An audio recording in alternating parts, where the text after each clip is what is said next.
নমস্কাৰ আশা কৰোঁ আপোনালোকৰ সকলোৰে ভাল মই জুনমণি কোঁৱৰে এটি সহজ উপায়েৰে তৈয়াৰ কৰিব পৰা গাঁৱলীয়া ৰেচিপি লৈ আহিছোঁ আজিৰ ৰেচিপি হৈছে কঁঠালৰ চব্জি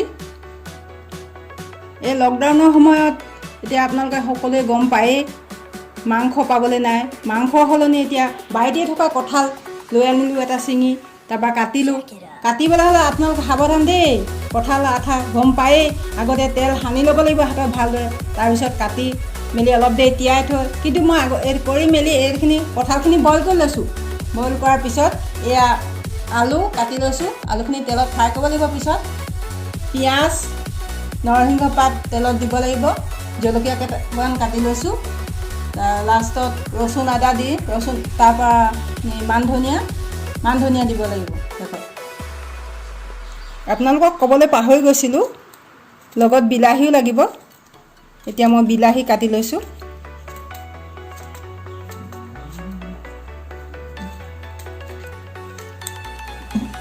কাটি থৈছিলোঁ যে আলুখিনি সেইখিনি এতিয়া তেলত ফ্ৰাই কৰিবলৈ লৈছোঁ মই কেৰাহীত তেল দি লৈছোঁ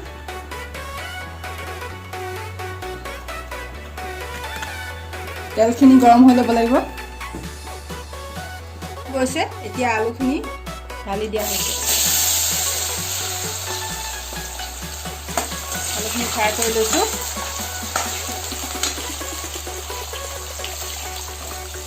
এতিয়া 5 মিনিটমান ফ্ৰাই কৰি ল'ম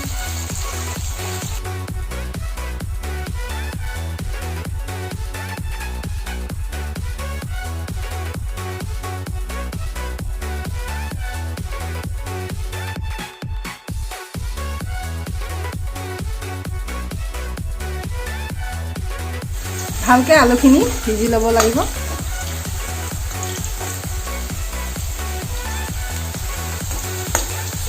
ফ্ৰাই কৰি ল'লে আলুখিনি চব্জিটো টান হয় আলুখিনি কোমল হৈ নাযায়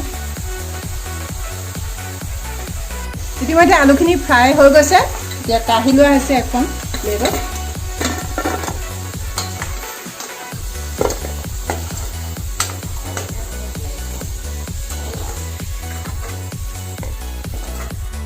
পিছৰ পৰ্যায়তে এতিয়া মই কৰিবলৈ লৈছোঁ ফ্ৰাই কৰা আলুখিনি তেলখিনিতে কেইটামান জিৰা গুটি দি লৈছোঁ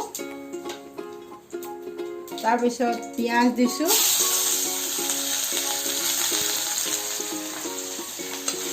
পিঁয়াজটো লৰাই দিয়া হৈছে তাৰপিছত নৰসিংহ পাত 2 খিলামান দি দিছোঁ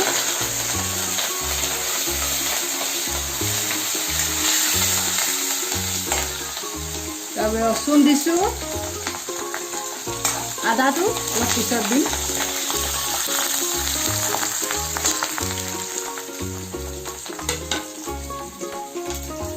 হালধি দিছোঁ জিৰা অলপ পৰিমাণে দিছোঁ ধনিয়া দিছোঁ কালাৰৰ কাৰণে অকণমান ৰেড চিলি দিয়া হৈছে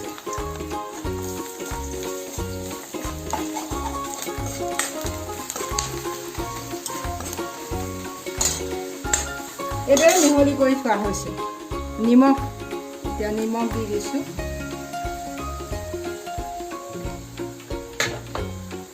জলকীয়া কেঁচা জলকীয়া 2টামান দি দিছোঁ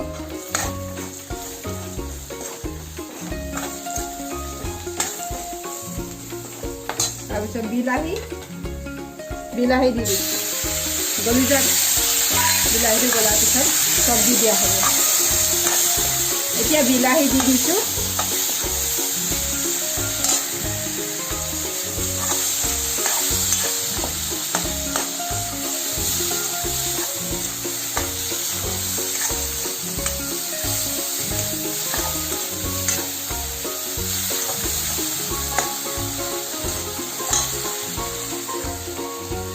বিলাহী দিয়াৰ পিছতে আদা অকণ দি দিছোঁ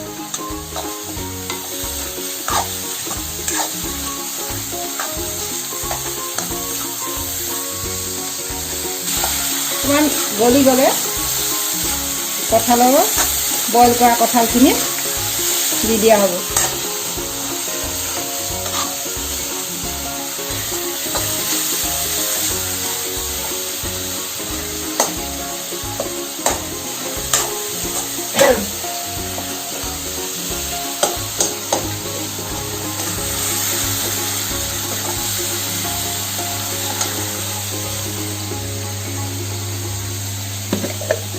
অকণমান জাল হ'বৰ কাৰণে জলকীয়া গুড়া অকণ দি দিছোঁ।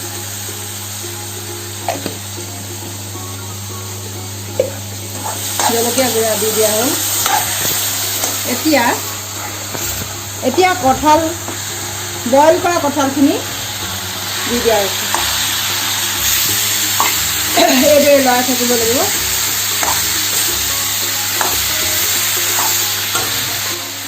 এইদৰে ভালদৰে লৰাই থাকিব যাতে গোটেইখিনি মিলি যায়।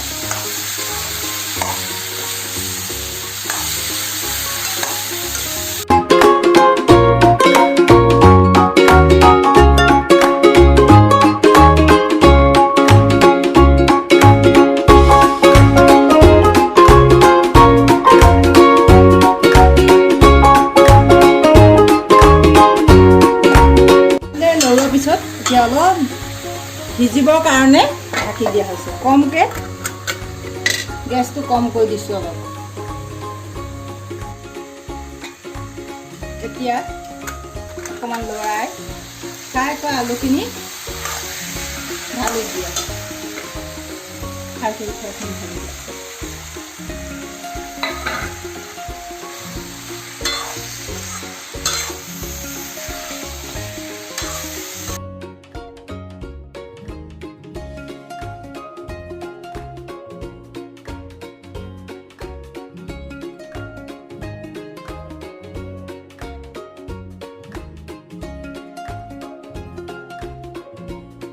বেছি দেৰি থ'ব নালাগে, যিহেতু আলুখিনি ফ্ৰাই কৰাই আছিলে।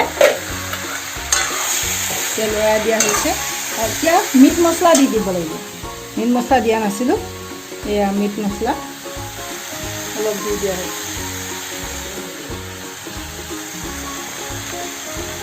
মাংসৰ সোৱাদটো আহিব বুলি মিট মছলা দি দিয়া হৈছে।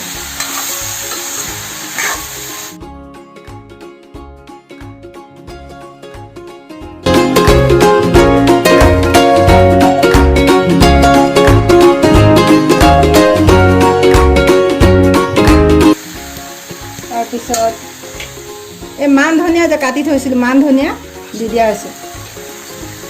একেবাৰে লাষ্টত মান ধনিয়া দি দিয়া হৈছে। কঁঠালৰ চব্জিটো বইলে হৈ আছিলে, সেইবাবে বেছি টাইম নালাগে।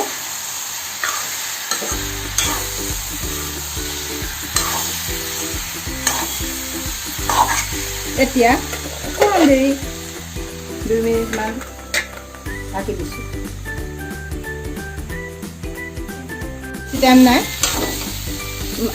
এই চব্জিটো টেষ্ট হ'বৰ কাৰণে অনেক ঘি নিদিলেও হয়, দিলে আৰু ভাল হ'ব। গৰু ঘি অনেক ঘি 1.5 চামুচ দি দিয়া হৈছে।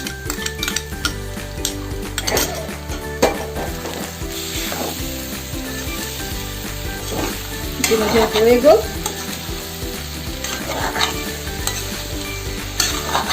ঘিউখিনি ভালদৰে লৰাই দিছোঁ যাতে চব্জিখিনি সকলোতে লাগি যায়।